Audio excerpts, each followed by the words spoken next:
Welcome to the 6th standard science class. We'll be moving on to the next lesson, that is lesson 9, living organism and the surroundings. Places around the world are so different from one another. Some places are very cold, some are too hot and dry, and some places are very humid. Yet, all these places have different living organisms or living creatures of different kinds. For example, the polar regions or cold regions have polar bears, and the desert regions have camels. And if we visit a mountain region, we can see yak, mountain goat, etc. And also the humid area like sea have many fishes in it. And also these places have different types of trees, isn't it? For example, if we visit a mountain region, we can see oak tree, pine tree, deodas, etc. And if we visit a desert region, we can see different types of cactus plant can be seen. Can you imagine a place in the world where there is no living creatures? We cannot imagine any such place where there are no living organisms seen, isn't it? Let's compare two different surroundings, a sea and a desert. In the sea, most of the plants and animals are surrounded by saline water or salty water. And most of them use the air dissolved in water. They breathe the air dissolved in water. In the desert, there is very little water. And it is very hot during daytime. And it is very cold during night time in the desert. And the plants and animals living in the desert, they live on the desert soil and breathe the air from the surroundings.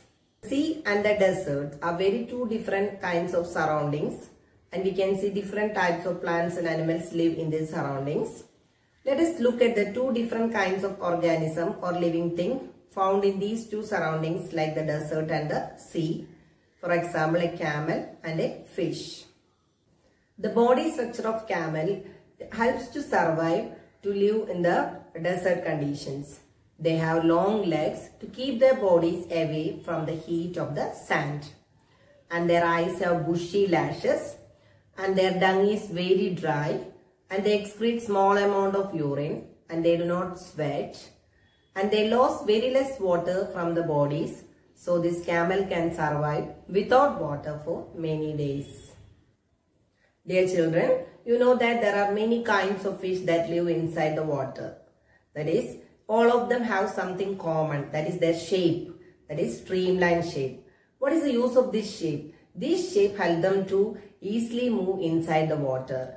And the fishes, you can see there are scales, large number of scales on the outer body surface. That helps to protect the body as well as to move inside the water.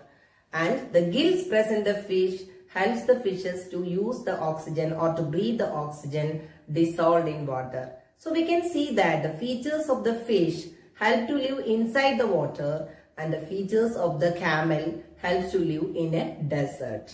Dear children, we have taken only two examples from a wide variety of plants and animals.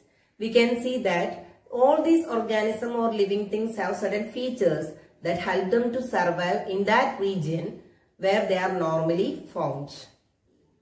So the surroundings where an organism lives is called a habitat. And the presence of specific features or certain habits which enable a plant or an animal to live in a particular habitat is called an adaptation. So different animals are adapted to live in different surroundings or different habitats. So habitat can be broadly divided into two.